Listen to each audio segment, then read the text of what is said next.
और इन लोगों की मंशा थी कि संविधान को बदल दिया जाए। आरक्षण से जो गरीबों के यहाँ बच्चे लाभ पाते हैं उनको इस अधिकार से वंचित कर दिया जाए।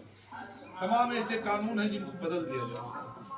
उसी समय ये बात उठी कि बाबा साहब ने जो इतने शिद्दत से 1947 में पूरे संविधान लिखा और गरीबों के लिए अलग से व्यवस्था बनाई कि गरीब आदमी मुंह बंद करो यार, गरीब आदमी बिना कपड़े का न रहे, गरीब आदमी बिना घर का न रहे। आप जो कॉलोनियां आ रही है किसने लिखा है? बाबा साहब ने लिखा।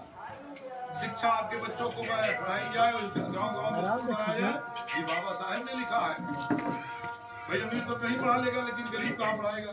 तो गरीबों के लिए बना कि अगर कहीं नहीं जा पाए तो अपने प्राइमरी स्कूल जूनियर में जाए और सरकार गाँव-गाँव, यानी हर चीज संविधान के रूप में लिखा गया और उसी संविधान को बदलना चाहते हैं क्योंकि उसमें गरीबों को ज्यादा अधिकार दिया गया। इन लोगों को वो बात खलती है। भारतीय जनता पार्टी के एक उद्देश्य है,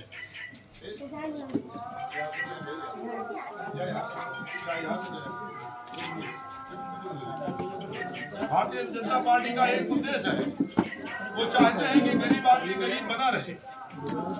भाई उत्तर प्रदेश में सरकार है,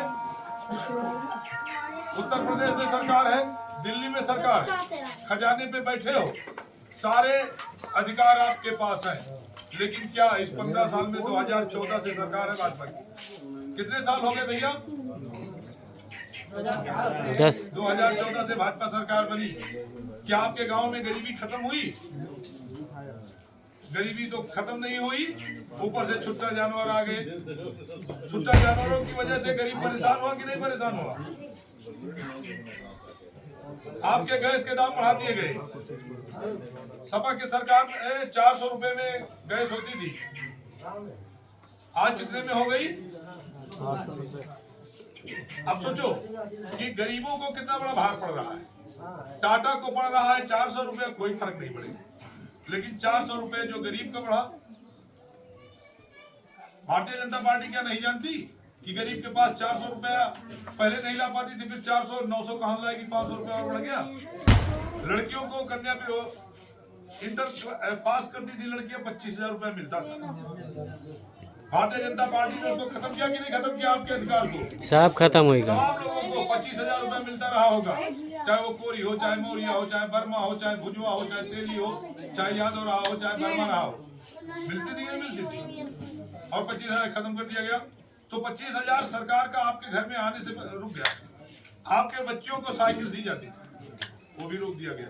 समाजवादी पेंशन दी जाती थी, जो गरीब थे, अत्यंत गरीब थे गाँव में, अखिलेश यादव के द्वारा समाजवादी पेंशन दी जाती थी। कोई पाता था कि नहीं पाता था? इसमें उसको रोक दिया गया।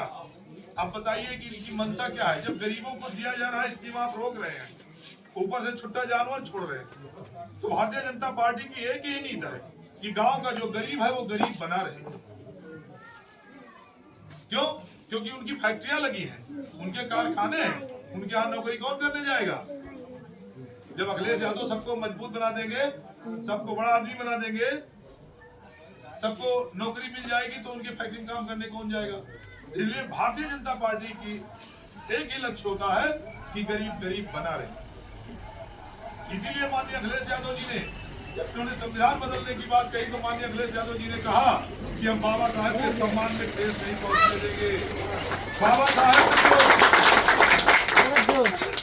साहब ने जो गरीबों को अधिकार दिया है, गरीब का मतलब पीडीए का मतलब पिछड़ी, डी से दलित, ए से अल्पसंख्यक और अगले जाति के गरीब, उसमें सब आ गए।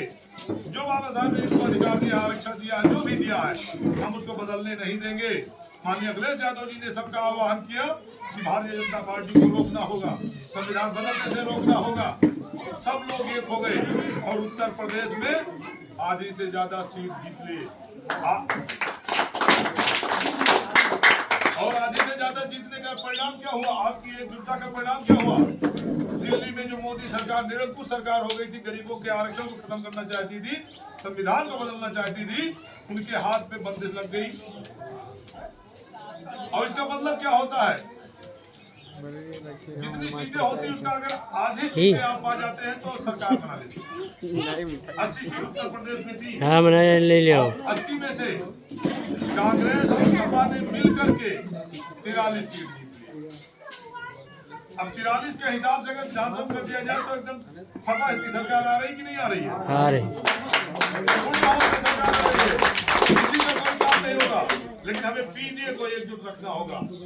गांव में लोगों को बताना होगा 100 में 85% पीडीए है। कितना है? 100 में 85%।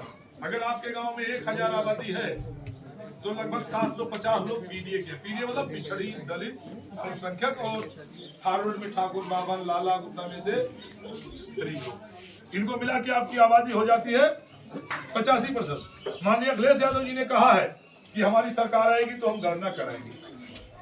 गणना कराएंगे तो ये स्पष्ट होगा कि जितनी आबादी है इसमें गरीबों की आबादी कितनी है, पिछड़ों की, दलितों की, अल्पसंख्यक की, अगड़े गरीबों की, अनुसूचित जातियों की आबादी कितनी है।